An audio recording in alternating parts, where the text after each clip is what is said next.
ಯಾಕೆ ನಿನ್ ಗೊತ್ತಿಲ್ವಾ? ಹಾಗಲ್ಲ, ಮನೇಲೆಲ್ಲರೂ ಇಲ್ಲೇ ಇದ್ದಾರೆ, ಯಾರಿಗಾದ್ರೂ ಗೊತ್ತಾದ್ರೆ?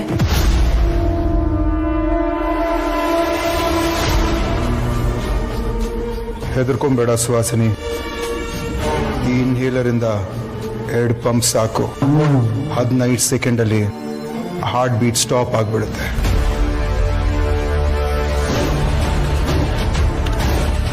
ಸಾಯೋದು ಗೊತ್ತಾಗಲ್ಲ, ಒಂದು ಸಣ್ಣ ಸೌಂಡು ಬರಲ್ಲ. ಪೋಸ್ಟ್ ಮಾರ್ಟಮ್ ರಿಪೋರ್ಟಲ್ಲಿ ಹಾರ್ಟ್ ಅಟ್ಯಾಕ್ ಅಂತ ಗೊತ್ತಾಗತ್ತೆ. ಸೊ ನಾವೇ ಅವನ್ನ ಕೊಲೆ ಮಾಡಿದೀವಿ ಅಂತ ಯಾರಿಗೂ ಗೊತ್ತಾಗಲ್ಲ. ನೀವು ಹೇಳೋದೇನೋ ಸರಿ, ಆದ್ರೆ ಇದಕ್ಕಿಂತ ಒಳ್ಳೆ ಟೈಮ್ ಮುಹೂರ್ತ ಮತ್ತೆ ಸಿಗಲ್ಲ. ವೇದಾಂತ್ ವಾಪಸ್ ಬಂದಾಗ ನಾನು ಏನು ಅಂತ ಅವನ್ ಗೊತ್ತಾಗಬೇಕು.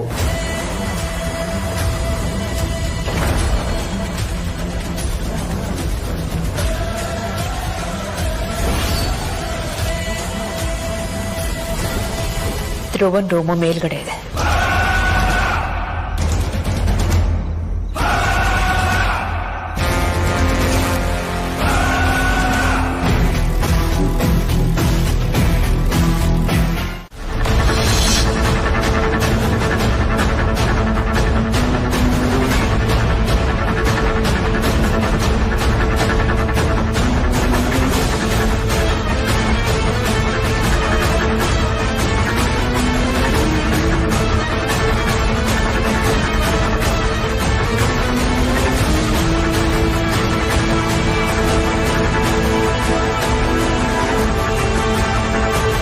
Hello mister Vikrant, how you? ಅಲ್ಲ, ನನ್ನ ಹೆಸರು ನಿಮಗೆ ಗೊತ್ತು, ನೀವ್ಯಾರು ಅಂತ ಗೊತ್ತಾಗ್ಲಿಲ್ಲ. ನಿಮ್ ಬ್ರದರ್ ಮಾತಿಗೂ ನಿಮ್ ಹೆಸರು ಹೇಳ್ತಾ ಇರ್ತಾರೆ. ಸೊ ಹಾಗಾಗಿ ನೀವಿರ್ಬೇಕಂತ ನಾನು ಗೆಸ್ ಮಾಡಿದೆ. ಓಕೆ, ಬಟ್ ನೀವ್ಯಾರು ಅಂತ ನನಗೆ ಗೊತ್ತಾಗ್ಲಿಲ್ಲ ಸರ್. ಓಹ್ ಸಾರಿ, ನಾನು ಹೇಳಿದ್ ಮರ್ತ್ಬಿಟ್ಟೆ. ನನ್ನ ಹೆಸರು ವೆಂಕಿ ಮಹಾದೇವ್ ಅಂತ. ನಾನೊಬ್ಬ ಬಿಸ್ನೆಸ್ ಮ್ಯಾನು. ನಿಮ್ ಬ್ರದರ್ ವೇದಾಂತ್ ಜೊತೆ ನಾನೊಂದು ಜಾಯಿಂಟ್ ವೆಂಚರ್ ಮಾಡ್ತಾ ಇದ್ದೀನಿ. ಐ ಥಿಂಕ್ ಈ ವಿಷಯ ನಿಮ್ಗೆ ಗೊತ್ತಿರಬೇಕು ಅನ್ಕೊಂತೀನಿ. ನೀವು ವೇದಾಂತ್ ಅವ್ರ ವೈಫ್ ಅಮೂಲ್ಯ ತಾನೆ?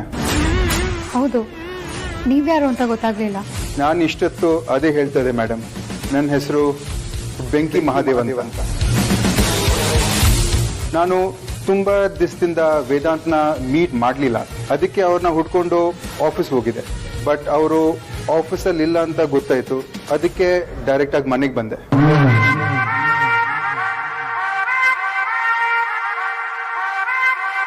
ಇವರು ವೇದಾಂತ್ ಅಮ್ಮ ಅಂತ ಪರಿಚಯ ಆಯ್ತು, ಅದಕ್ಕೆ ನಿಮ್ಮೆಲ್ಲರನ್ನ ಮೀಟ್ ಮಾಡಕ್ಕೆ ಮೇಲೆ ಹೋಗ್ತಾ ಇದೆ. ನೀವು ಅಗ್ರಜನ್ ಬಿಸ್ನೆಸ್ ಪಾರ್ಟ್ನರಾ? ಇಂಪಾಸಿಬಲ್, ನಾನು ಇದನ್ನ ನಂಬಲ್ಲ. ನಾನು ನಿಮ್ಮನ್ನ ನೋಡೂ ಇಲ್ಲ. ಅಂದಾಗೆ ನಮ್ಮ ಆಫೀಸ್ಗೆ ಯಾವುದೇ ಹೊಸ ಪ್ರಾಜೆಕ್ಟ್ ಬಂದರೂ ಅಪ್ರೂವ್ ಮಾಡೋನು ನಾನು ನಿಮ್ಮನ್ನ ನೋಡಿಲ್ವಲ್ಲ. ಯಾವ ಬಿಸ್ನೆಸ್ ಬಗ್ಗೆ ಮಾತಾಡ್ತಿದ್ದೀರಾ? ಹೌದು, ನಿಮ್ ಬಗ್ಗೆ ನಾನು ಇದುವರೆಗೂ ಏನು ಕೇಳೇ ಇಲ್ವಲ್ಲ. ವೇದಾಂತ್ ನಿಮ್ ಬಗ್ಗೆ ಏನು ಹೇಳೇ ಇಲ್ಲ. ಅಂದಾಗೆ ನಿಮ್ ಹೆಸರೇನು ಹೇಳಿದ್ರಿ? 100 ಸಲ ಹೇಳಿದ್ರು ನನ್ನ ಹೆಸರು ಬೆಂಕಿ ಮಹಾದೇವ್ ಅಂತಾನೆ ಇರುತ್ತೆ. ಯಾವುದೇ ರೀಸನ್ಗೂ ಅದು ಚೇಂಜ್ ಆಗಲ್ಲ. ಎಲ್ಲರೂ ಶಾರ್ಟ್ ಆಗಿ ಮಹಾದೇವ್ ಅಂತ ಹೇಳ್ತಾರೆ ನನ್ನನ್ನ. ನೀವು ವೇದಾಂತ್ ಬಿಸ್ನೆಸ್ ಪಾರ್ಟ್ನರ್ ಆಗೋದಕ್ಕೆ ಸಾಧ್ಯನೇ ಇಲ್ಲ, ಯಾಕಂದ್ರೆ ಇದುವರೆಗೂ ನಾನು ನಿಮ್ ಬಗ್ಗೆ ಕೇಳೇ ಇಲ್ಲ. Your right. ವಿಕ್ರಾಂತ್, ನೀವು ಅಗ್ರಜನ ಪ್ರೀತಿ ಅನುಜ ತಾನೆ?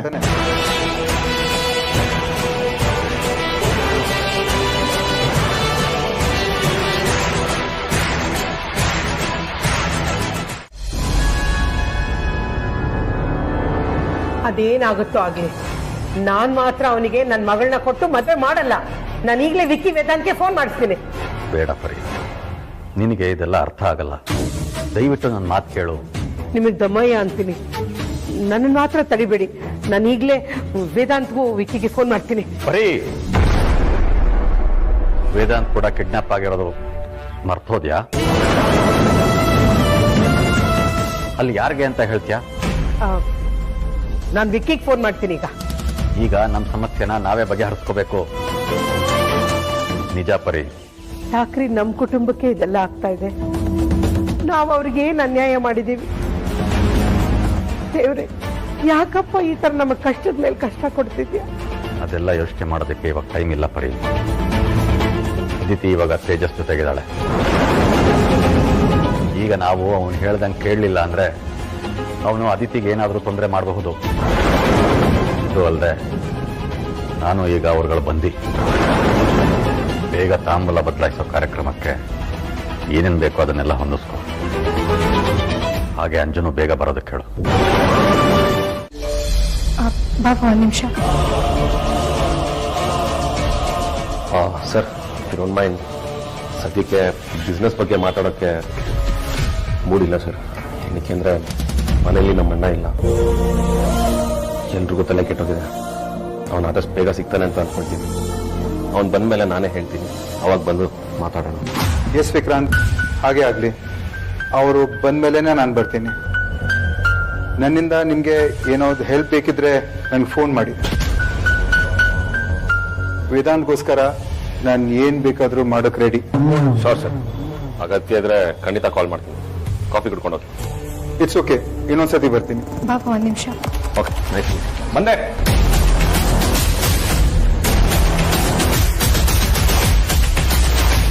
ಧ್ರುವ ಎಲ್ಲಿದ್ದಾನೆ?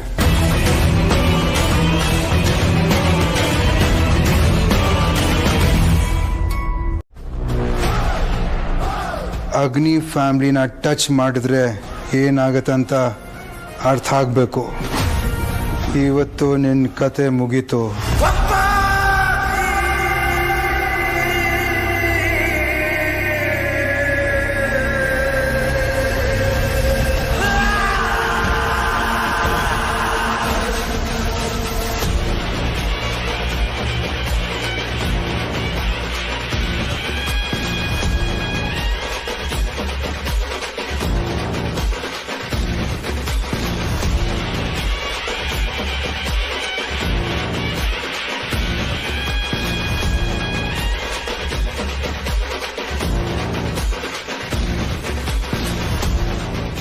ಇವತ್ತು ಯಾಕೋ ನನ್ನ ಮನಸ್ಸಿಗೆ ತುಂಬಾ ಕಸಿಬಿಸಿ ಅನಿಸ್ತಾ ಇದೆ, ಸಂಕಟ ಆಗ್ತಾ ಇದೆ. ಧ್ರುವನ್ಗೇನೋ ಆಗುತ್ತೆ ಅಂತ ಬಲವಾಗಿ ಅನ್ನಿಸ್ತಾ ಇದೆ. ದೇವ್ರೆ, ನನ್ನ ಮಗ ಧ್ರುವನ್ಗೇನು ಆಗದೆ ಇರೋ ಹಾಗೆ ನೋಡ್ಕೊಳಪ್ಪ.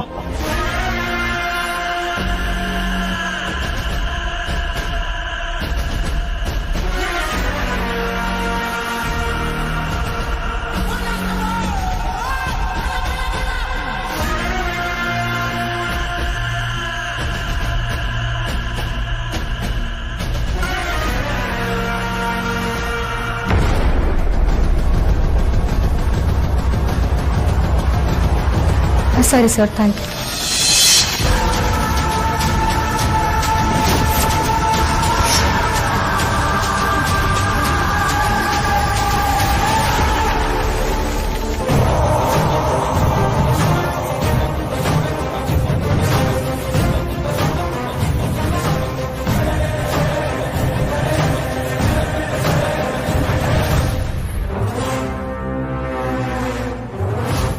ನೀವು ಇಲ್ಲೇನ್ ಮಾಡ್ತಿದ್ದೀರಾ?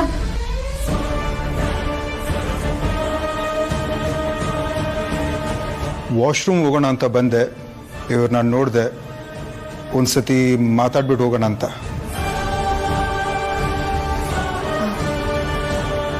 ಹೌದಾ? ಸಾರಿ ಸರ್, ನಂಗೆ ಗೊತ್ತಾಗಲಿಲ್ಲ. It's okay. ಆದರೆ ಇವ್ರ ಸಿಚುವೇಶನ್ ನೋಡಿದ್ರೆ ತುಂಬ ಬೇಜಾರಾಗತ್ತೆ.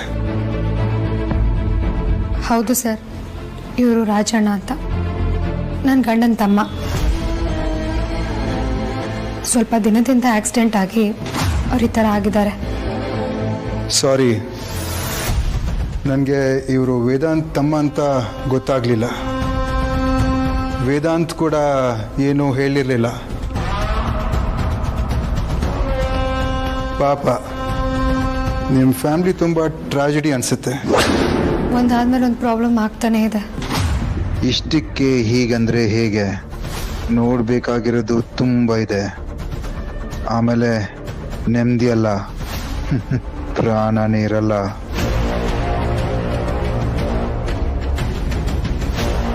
ಸರಿ, ನಾನು ಬರ್ತೀನಿ.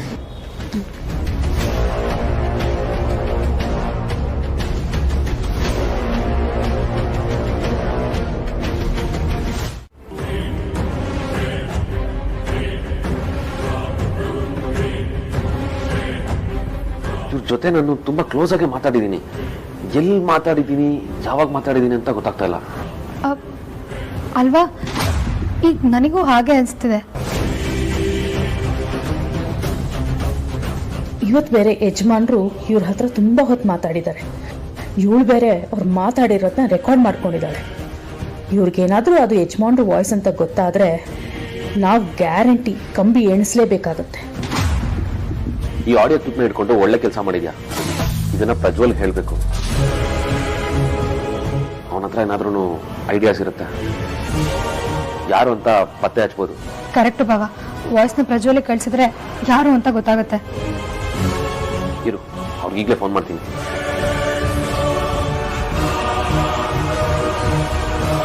ಪ್ರಜ್ವಲ್ ಎಲ್ಲಿದ್ದೀರಾ? ಸ್ವಲ್ಪ ಅರ್ಜೆಂಟಾಗಿ ಬರೋಕ್ಕಾಗುತ್ತಾ? ಓಕೆ, ಬರ್ತೀನಿ ಅಂದ.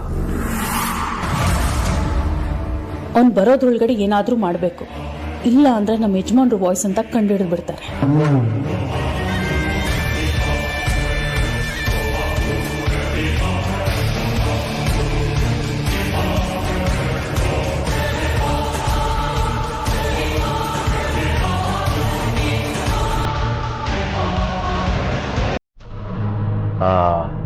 ಆ ಟರ್ಮ್ ಲೈಫ್ ಇನ್ಶೂರೆನ್ಸ್ ಬಗ್ಗೆ ಹೇಳಿ ಸರ್.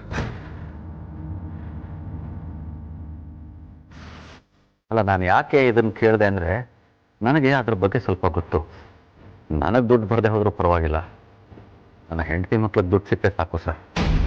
ಓಕೆ ಸರ್, ಬೇಡ ಬೇಡ ಬೇಡ, ನೀವು ನಮ್ಮ ಮನೆಗೆ ಬರೋದು ಬೇಡ ಸರ್. ನಾನೇ ನೀವು ಇರೋ ಅಲ್ಲಿಗೆ ಬರ್ತೀನಿ. Okay, thank you sir.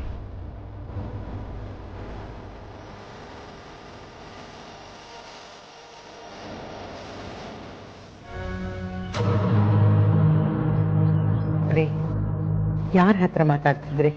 ಅದು ನನ್ನ ಫ್ರೆಂಡು ಅಪರೂಪಕ್ಕೆ ಫೋನ್ ಮಾಡಿದ್ದ ಪರಿ, ಅವನ ಜೊತೆ ಮಾತಾಡ್ತಾ ಇದ್ದೆ. ಸುಳ್ಳು ಹೇಳ್ಬೇಡಿ, ನಾನೆಲ್ಲ ಕೇಳಿಸ್ಕೊಂಡೆ. ಯಾಕಿಷ್ಟು ಆತರವಾಗಿ ಇನ್ಶೂರೆನ್ಸ್ ಮಾಡಿಸ್ತಿದ್ದೀರಾ? ಅದು 25 ಲಕ್ಷಕ್ಕೆ. ಅದು ಎಷ್ಟು ಕಂತುಗಳಲ್ಲಿ ಕಟ್ಟಬೇಕು, ಎಷ್ಟು ವರ್ಷ ಕಟ್ಟಬೇಕು ಅಂತ ಏನಾದ್ರೂ ಗೊತ್ತಿದೆಯಾ ನಿಮ್ಗೆ? ಯಾಕ್ರಿ ಇಂಥ ಹುಚ್ಚು ಯೋಚನೆಗಳೆಲ್ಲ ನಿಮ್ಮ ತಲೆಗಳಲ್ಲಿ ಬರ್ತಿದೆ? ಹಾಗಲ್ಲ ಪರಿ, ನಾವು ಬದುಕಿರುವಾಗಲೇ ದುಡ್ಡು ವಾಪಸ್ ಬರಬೇಕು ಅಂದರೆ ಕಂತು ಜಾಸ್ತಿ ಕಟ್ಟಬೇಕಾಗತ್ತೆ. ಆದರೆ ಈಗ ನಾನು ಮಾಡಿಸ್ತಾ ಇರೋದು ಟರ್ಮ್ ಇನ್ಶೂರೆನ್ಸ್, ಕಂತು ಕಡಿಮೆ ಬರುತ್ತೆ. ಅಂದ್ರೆ ಏನ್ರಿ ನಿಮ್ಮ ಮಾತಿನ ಅರ್ಥ? ನೀವು ನಮ್ಮನ್ನೆಲ್ಲ ಬಿಟ್ಟು ಜೊತೆ ಹಾಗೆಲ್ಲ ಏನಿಲ್ಲ ಪರಿ. ಆದರೆ ಜೀವನ ಒಂಥರ ನೀರಿನ ಮೇಲಿರೋ ಗುಳ್ಳೆ ಥರ, ಯಾವಾಗ ಏನಾಗುತ್ತೆ ಅಂತ ಹೇಳೋಕ್ಕಾಗಲ್ಲ. ರಾತ್ರಿ ಮಲಗಿದವರು ಬೆಳಗ್ಗೆ ಏಳ್ದವರು ಅಂತ ಪರಿಸ್ಥಿತಿ ಇದೆ ಇವಾಗ. ನಾವು ಇಲ್ಲೇ 100 ವರ್ಷ ಬದುಕಿರ್ತೀವಿ ಅಂತ ಏನು ಗ್ಯಾರಂಟಿ ಇಲ್ಲ. ಅದಕ್ಕೆ ಹೆಂಡತಿ ಮಕ್ಕಳ ಜೀವನೋಪಾಯಕ್ಕೆ ನಾವು ಬದುಕಿರುವಾಗಲೇ ಏನಾದರೂ ಒಂದು ಮಾಡೋಣ ಅಂತ. ಯಾಕ್ರಿ ಈ ಥರ ಎಲ್ಲ ಮಾತಾಡ್ತಿದ್ದೀರಾ? ನೀವು ಅನ್ಕೊಂಡಾಗ ಏನೂ ಆಗಲ್ಲ, ಬಿಡ್ತು ಎಲ್ಲ ಒಳ್ಳೇದಾಗುತ್ತೆ. ನಾನು ಆ ಥರ ಹೇಳಲಿಲ್ಲ ಪಡಿ. ಇವತ್ತು ಆ ತೇಜಸ್ಸು ತಾಂಬೂಲ ಬದಲಾಯಿಸ್ಕೊಂಡು ಹೋದಾಗ್ಲಿಂದ ನನಗೆಷ್ಟು ಭಯ ಆಗ್ತಾ ಇದೆ ಗೊತ್ತಾ? ಅವನು ನನ್ನ ಮಗಳಿಗೆ ಇಷ್ಟೆಲ್ಲ ಅನ್ಯಾಯ ಮಾಡಿದ್ರು, ಒಬ್ಬ ತಂದೆಯಾಗಿ ನಾನು ಏನು ಮಾಡೋಕ್ಕಾಗ್ತಿಲ್ವಲ್ಲ ಅಂತ, ಯಾಕಾದ್ರೂ ಬದುಕಿದೀನೋ ಅಂತ ಅನ್ನಿಸ್ತಾ ಇದೆ. ಮಕ್ಕಳನ್ನ ಕಾಪಾಡ್ಕೊಳ್ಳೋದಕ್ಕಾಗಲಿಲ್ಲ ಅಂದಮೇಲೆ ನಾನು ಯಾಕಾದ್ರೂ ತಂದೆಯಾಗಿರ್ಬೇಕು ಅಂತ ಅನ್ನಿಸ್ತಾ ಇದೆ. ಅವನು ಮತ್ತೆ ಬಂದು ನನ್ನ ಮಗಳಿಗೆ ತೊಂದರೆ ಕೊಟ್ರೆ ನನಗದನ್ನು ನೋಡ್ಕೊಂಡು ಸುಮ್ಮನಿರೋದಕ್ಕಾಗೋದಿಲ್ಲ ಪರಿ.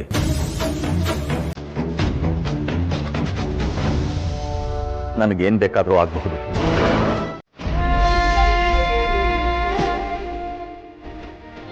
ಧ್ರುವ, ಏನು ಯೋಚನೆ ಮಾಡಬೇಡ ಕಂದ. ಆದಷ್ಟು ಬೇಗ ನೀನು ಹುಷಾರಾಗ್ತೀಯ. ಆ ದೇವ್ರ ಬೆಂಬಲ ನಿಂಗೆ ಯಾವಾಗಲೂ ಕಾಯತ್ತೆ. ಹಿಂಗೆ ಔಷಧಿ ಕೂಡ ಹೊತ್ತಾಯ್ತು. ಇರು, ಬರ್ತೀನಿ.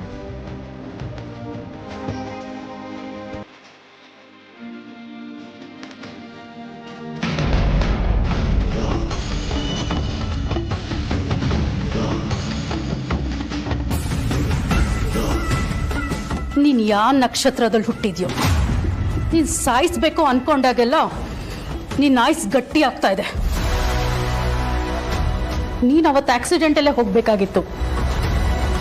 ಅದು ಬಿಡು, ದೇವಸ್ಥಾನದಲ್ಲಿ ಯಜಮಾನರು ನಿನ್ನನ್ನು ಶೂಟ್ ಮಾಡಬೇಕಾಗಿತ್ತು. ಅವತ್ತು ಬದುಕೊಂಡ್ಬಿಟ್ಟೆ. ಬಟ್ ನೀನು ಹೋಗ್ಲಿಲ್ಲ, ಗಟ್ಟಿ ಪಿಂಡ.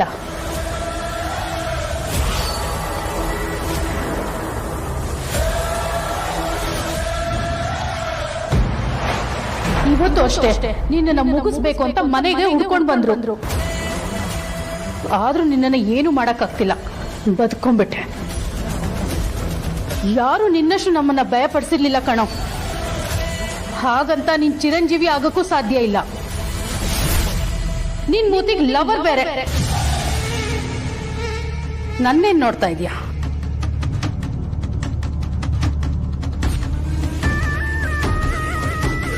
ಈ ಫೋಟೋ ನೋಡು. ನಿನ್ ಹುಡುಗಿ ತೇಜಸ್ ಜೊತೆ ತಾಂಬೂಲ ಬದಲಾಯಿಸ್ತಾ ಇದ್ದಾಳೆ.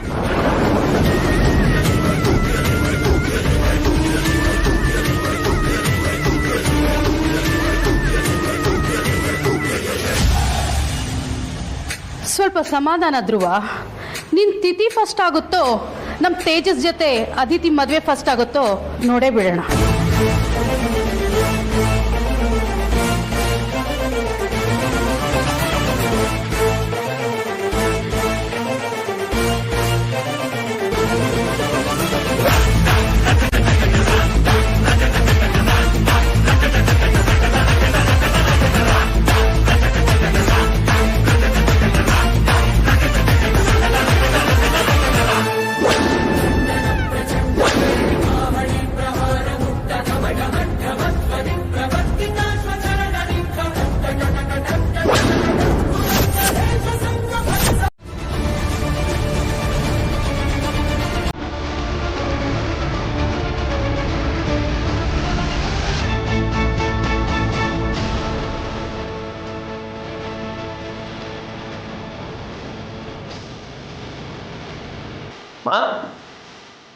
ಏನಾಯ್ತು?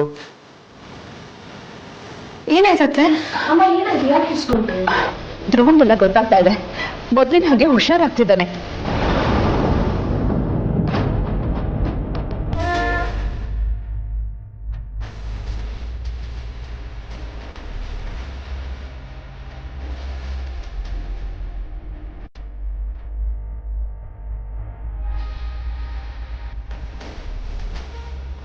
ಏನ್ ಹೇಳ್ತಿದ್ದೀರಾ?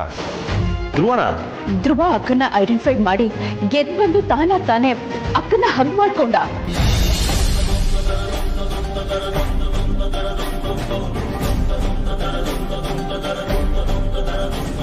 ಧ್ರುವ, ನನ್ ಕಂದ, ಕೊನೆಗೂ ದೇವ್ ನಿನ್ ಕೈ ಬಿಡ್ಲಿಲ್ಲ. ನಿನ್ನ ಕಾಪಾಡ್ಬಿಟ್ಟ.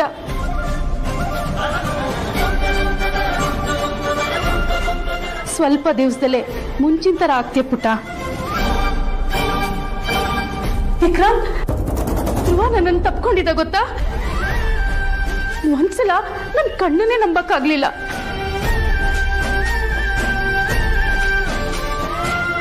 ಇದೊಂದು ಜೀವ ಈ ತರ ನರಳಾಡ್ತಿದೆ ಅಂತ ನನಗೆ ತುಂಬಾ ಟೆನ್ಷನ್ ಆಗಿತ್ತಪ್ಪ.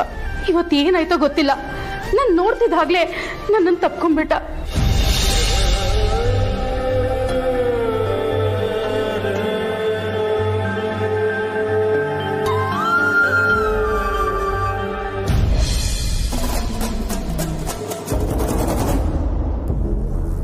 ಧ್ರುವನ್ ರೂಮಿಂದ ಏನೋ ಶಬ್ದ ಬಂದಾಗ ಯಾರೋ ಮಾತಾಡ್ದಾಗ ಕೇಳಿಸ್ತಾ ಇದೆ. ಧ್ರುವ, ಸುಸ್ತಾಗ್ತಿದ್ಯಾ? ಜ್ಯೂಸ್ ತರ್ತೀನಿರ. ಆರ್ತಿ, ದೇವ್ರಿಗೆ ದೀಪ ಹಚ್ಚಿ ನಡಿ.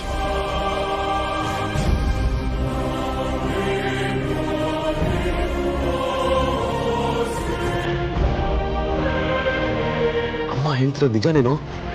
ನೀನು ಹುಷಾರಾಗ್ತಿದ್ಯಾ?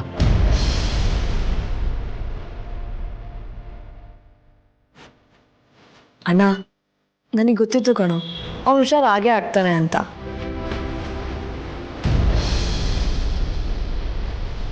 ಅಮ್ಮ, ನಮ್ ಧ್ರುವ ಇಷ್ಟು ಬೇಗ ಹುಷಾರಾಗ್ತಾನೆ, ನಿಮ್ಮನ್ನ ಗುರ್ತಿಡಿತಾನೆ ಅಂತ ನಾನು ಅನ್ಕೊಂಡಿರ್ಲಿಲ್ಲ.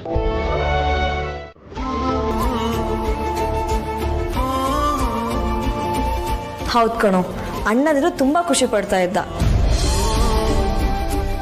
ಇಷ್ಟು ಬೇಗ ಹುಷಾರಾಗ ಕಾರಣ ವೇದಾಂತ್ ಅಣ್ಣನೇ.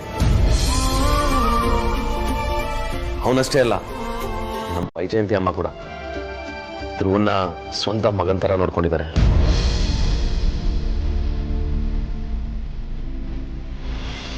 ನೀನು ಇಷ್ಟು ಬೇಗ ಚೇತರಿಸ್ಕೊಂಡಿದ್ದಾನೆ ಅನ್ನೋದಕ್ಕೆ ಕಾರಣ ಇವ್ರ ಆರೈಕೆನೆ.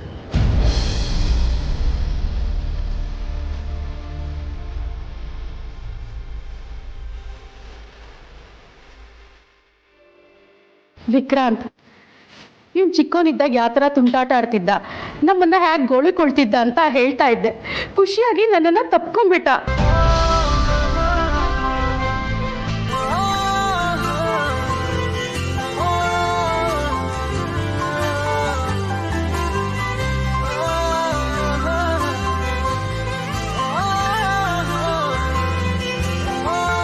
ಅವ ಯಾವುದಕ್ಕೂ ಒಂದ್ಸತಿ ಡಾಕ್ಟರಿಗೆ ಫೋನ್ ಮಾಡಿ ಅವ್ರು ಬಂದು ರಾಜಣ್ಣನ ಚೆಕಪ್ ಮಾಡಲಿ. ಕರೆಕ್ಟ್ ನೋಡಿ ಗಾಂಧಿ, ಮೊದಲು ಡಾಕ್ಟರ್ ಕಾಲ್ ಮಾಡ್ತೀನಿ.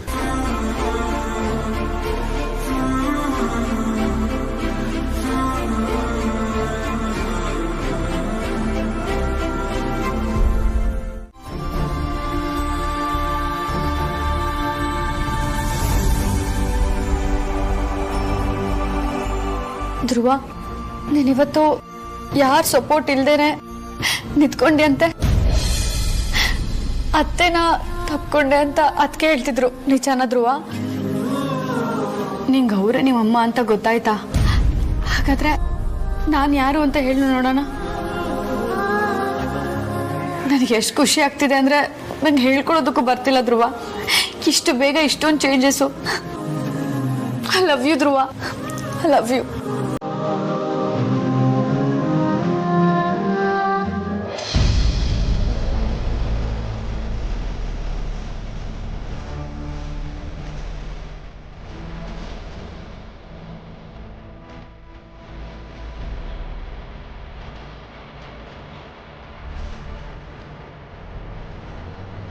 ನೀನು ಹುಷಾರಾಗ್ತಿದ್ಯಾ? ನಿನ್ನ ಕೈ ಕಾಲೆಲ್ಲ ಆಕ್ಟಿವ್ ಆಗ್ತಿದೆ ಅಂತ ಕೇಳಿ ಎಷ್ಟು ಖುಷಿ ಆಯ್ತು ಗೊತ್ತಾ? ಅದಕ್ಕೆ ನಿನ್ನ ವಿಷಯ ಹೇಳುವಾಗ ನನಗೆ ಆನೆ ಬಲ ಬಂದಂಗಾಯ್ತು. ಅದಕ್ಕೆ ಮನಸ್ಸು ತಡಿಲಾರ್ದೆ ನೀನು ನೋಡ್ಬೇಕು ಅಂತ ಓಡೋಡ್ ಬಂದೆ. ಧ್ರುವ, ನೀನು 6 ತಿಂಗಳಲ್ಲ, ಇನ್ನು 1 ವರ್ಷ ತಗೋ. ನೀನು ಹುಷಾರಾಗ್ಬೇಕಷ್ಟೆ. ಆಗ ನಾವು ಬೇಕಾಗಿದ್ದ ಕಡೆ ಸುತ್ತಾಡ್ಬೋದು, ಬೇಕಾದಷ್ಟು ಮಾತಾಡ್ಬೋದು. ನಾನು ನಿಂಗೆ ಒಳ್ಳೊಳ್ಳೆ ಅಡುಗೆ ಮಾಡಿ ಊಟ ಮಾಡಿಸ್ತೀನಿ. ಆಮೇಲೆ ಮದುವೆ ಆಗೋಣ. ನೀನು ಹೇಗೆ ಹೇಳ್ತೀಯೋ ಹಾಗೆ ಕೇಳ್ಕೊಂಡಿರ್ತೀನಿ. ನಾವಿಬ್ರಿಗೆ ಎಲ್ಲಿರೋಣ ಅಂತ ಹೇಳ್ತೀವೋ ಅಲ್ಲೇ ಇರೋಣ.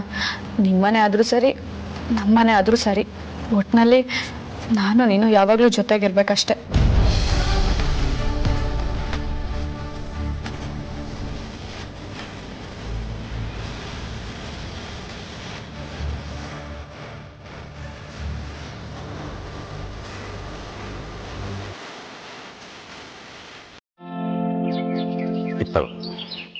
ಅವಳು ವೇದಾಂತ್ ಮನೆಗೆ ಹೋಗಿದ್ದಾಳೆ.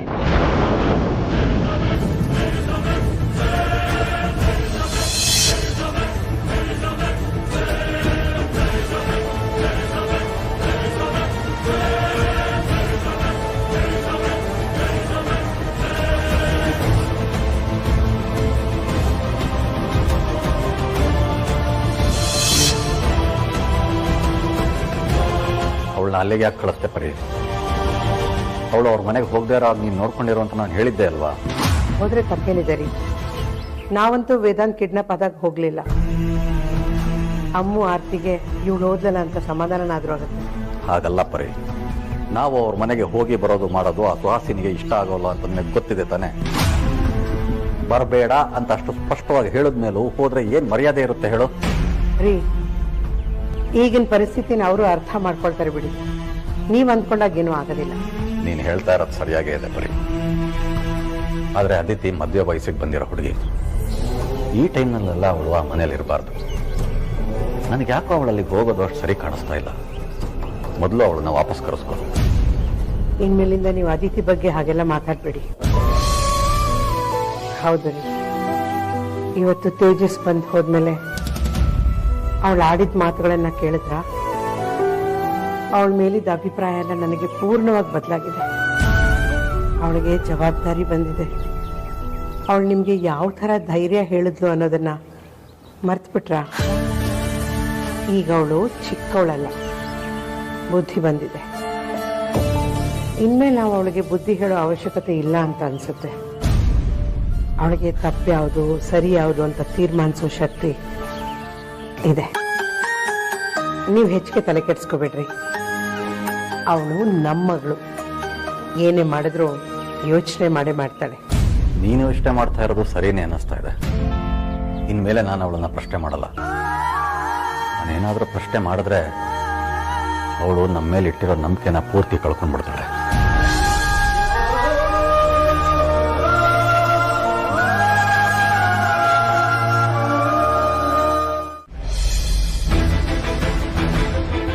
ಅಂಜಲಿ, ಏನಾಗಿದೆ ನಿನಗೆ? ಯಾಕೆ ಕೆಲಸ ಬಿಡ್ತೀನಿ ಅಂತ ಹೇಳ್ತಿದ್ಯಾ? ಹಾಗಲ್ಲ ವಿವೇಕ್, ನಮ್ಮ ಮನೆ ಪರಿಸ್ಥಿತಿ ಹೇಗಿದೆ ಅಂತ ನಿನಗೆ ಗೊತ್ತಿಲ್ವಾ? ಹೌದಾ, ಏನಾಯ್ತು? ಮುಂಚೆ ನಮ್ಮ ಅಕ್ಕಂಗೆ ತೇಜಸ್ ಅನ್ನೋ ಹುಡುಗನ ಜೊತೆ ಮದುವೆ ಫಿಕ್ಸ್ ಆಗಿತ್ತು. ಅವನು ನಮ್ಗೆಲ್ಲ ಡಾಕ್ಟರ್ ಅಂತ ಸುಳ್ಳು ಹೇಳಿದ್ದ. ಅದಕ್ಕೆ ನಾವು ಅವ್ನು ಸರಿ ಇಲ್ಲ ಅಂತ ಗೊತ್ತಾದ್ಮೇಲೆ ಅವನ ಜೊತೆ ಆಗ್ಬೇಕಾಗಿದ್ದ ಮದುವೆನ ಕ್ಯಾನ್ಸಲ್ ಮಾಡ್ಕೊಂಡ್ವಿ. ಈಗ ನೋಡಿದ್ರೆ ಅವ್ನು ನಮ್ಗೆ ನಮ್ಮ ಅಕ್ಕಂಗೆ ತುಂಬಾ ಟಾರ್ಚರ್ ಕೊಡ್ತಾ ಇದ್ದಾನೆ. ಅದು ಅಲ್ಲದೆ ನಮ್ಮ ಅಕ್ಕಂಗೆ ಮದುವೆ ಆಗು ಅಂತ ತುಂಬಾ ಹಿಂಸೆ ಮಾಡ್ತಾ ಇದ್ದಾನೆ, ಗೊತ್ತಾ? ಹೌದಾ, ಇಷ್ಟೆಲ್ಲ ಆಯ್ತಾ? ಹ್ಞೂ ಕಣೋ. ಅದಕ್ಕೆ ನಮ್ಮಪ್ಪ ಅವನು ನನ್ಗೇನಾದ್ರೂ ಮಾಡ್ತಾನೆ ಅನ್ನೋ ಭಯದಿಂದ ಕೆಲಸ ಬಿಡು ಅಂತ ಹೇಳ್ತಾ ಇದ್ದಾರೆ. ಅದಕ್ಕೆ ನಾನು ಕೆಲಸ ಬಿಡಬೇಕು ಅಂತ ಡಿಸೈಡ್ ಮಾಡಿದ್ದೀನಿ. ಅವನೇನಾದ್ರೂ ಮಾಡ್ತಾನೆ ಅಂತ ನಿನ್ ಮನೇಲಿ ಬಚ್ಚಿಡ್ಕೊಂಡು ಕೂತ್ಕೊಳ್ಳೋದೆ ಸೊಲ್ಯೂಷನ್ ಅಲ್ಲ. ಅವ್ನು ನಿನಗೆ ತೊಂದರೆ ಕೊಡ್ಲೇಬೇಕು ಅನ್ನೋದಾದ್ರೆ ಕಾಲೇಜಿಗೆ ಬಂದು ಕೊಡ್ಬೋದಲ್ವಾ? ಅವ್ನು ಬರ್ತಾನೆ ಅಂತ ಸ್ಟಡೀಸ್ನು ಬಿಟ್ಬಿಡ್ತೀಯಾ? ನೀ ನನ್ನ ಬೆಸ್ಟ್ ಫ್ರೆಂಡ್ ಅನ್ಕೋ, ಇಲ್ಲ ವೆಲ್ ವಿಷರ್ ಅನ್ಕೋ. ನಾನು ಯಾವಾಗ್ಲೂ ನಿನ್ ಜೊತೆಗೆ ಇರ್ತೀನಿ. ನಿನ್ಗೇನು ಆಗದಿರೋ ತರ ನಾನು ನಿನ್ ಜೊತೆಗಿರ್ತೀನಿ.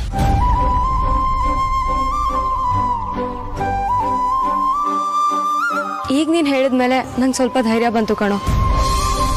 ನೀನ್ ಹೇಳ್ದಾಗೆ ಅವ್ನು ನನಗೆ ತೊಂದರೆ ಮಾಡ್ಬೇಕು ಅಂದ್ರೆ ನಾನು ಕೆಲಸ ಮಾಡ್ತಿರೋ ಟೈಮಲ್ಲೇ ಅವ್ನು ಮಾಡ್ಬೇಕು ಅಂತ ನಿಲ್ವಲ್ಲ. ನಾನು ಕಾಲೇಜಲ್ಲಿ ಇರುವಾಗ್ಲೂ ಮಾಡ್ಬೋದು. ನಾನು ನಮ್ಮ ಅಪ್ಪಂಗೆ ಅರ್ಥ ಮಾಡಿಸ್ತೀನಿ. ನಾನು ಆದಷ್ಟು ಕೆಲಸ ಕಂಟಿನ್ಯೂ ಮಾಡಕ್ ಟ್ರೈ ಮಾಡ್ತೀನಿ. ನಿನ್ನಂತ ಫ್ರೆಂಡ್ ಜೊತೆಲಿ ಇರ್ಬೇಕಾದ್ರೆ ನಾನು ಯಾರಿಗೂ ಹೆದರೋ ಅವಶ್ಯಕತೆನೇ ಇಲ್ಲ. ಆ ತೇಜಸ್ಸಣ್ಣ ಈ ತರ ಮಾಡ್ತಾನೆ ಅಂತ ಅನ್ಕೊಂಡಿರ್ಲಿಲ್ಲ. ಆದಷ್ಟು ಬೇಗ ಅವನ ಹತ್ರ ತಗೊಂಡ್ರು ಸಾಲ ತೀರಿಸಿ ಅವನ ಸವಸ ಕಡಿಮೆ ಮಾಡ್ಬೇಕು. ಇಲ್ಲ ಅಂದ್ರೆ ನನಗೂ ಕೆಟ್ಟ ಹೆಸರು ಬಂದ್ಬಿಡುತ್ತೆ. ಅಕ್ಕ, ವೇದಾಂತ್ ಹೆಸರಿನಲ್ಲಿ ನೀನೇ ಸಂಕಲ್ಪ ಮಾಡು. ಅವನು ಆದಷ್ಟು ಬೇಗ ಮನೆಗೆ ಬರಲಿ ಅಂತ. ಸರಿ ಸುಹಾಸಿನಿ, ಹಾಗೆ ಆಗಲಿ. ನನ್ನ ಮಗನ ಹೆಸರಲ್ಲಿ ಮಾಡಿಸ್ಬೇಕು ಅಂತಿದ್ದೀನಿ. ಅವನ ಹೆಸರು ವೇದಾಂತ್.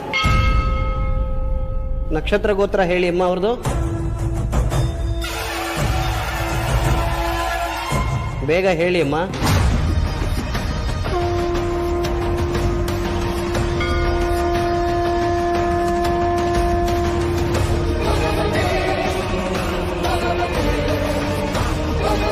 ಇವರು ವೇದಾಂತ್ ತಾಯಿಯಾಗಿ ವೇದಾಂತ್ ನಕ್ಷತ್ರ ಗೋತ್ರ ಗೊತ್ತಿಲ್ವಾ? ಈ ಸುಹಾಸಿನಿಗೆ ದೇವಸ್ಥಾನಕ್ಕೆ ಸಂಕಲ್ಪ ಮಾಡಕ್ ಬರ್ತೀವಿ ಅಂತ ಗೊತ್ತಿದ್ದು ಯಾಕೆ ನಂಗೆ ಹೇಳಲಿಲ್ಲ? ಎಲ್ರ ಮುಂದೆ ಅವಮಾನ ಮಾಡಿಸ್ಬಿಟ್ಲು. ಬೇಗ ಹೇಳಿಮ್ಮ. ವಶಿಷ್ಠ ಗೋತ್ರ, ಶತಭಿಷ ನಕ್ಷತ್ರ, ಕುಂಭರಾಶಿ.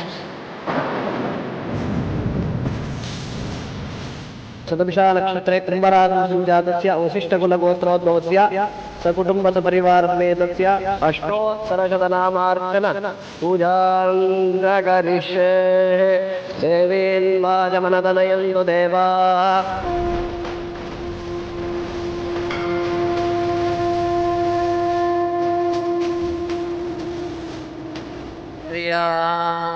ಪ್ರಿಯಾನಂದರಾಜಾಯ ಸರ್ವೋಮೋತಿರಾತ್ರೆ ಉತ್ತಮರ್ಭವರ್ವ್ಯಾಪ್ತೇ.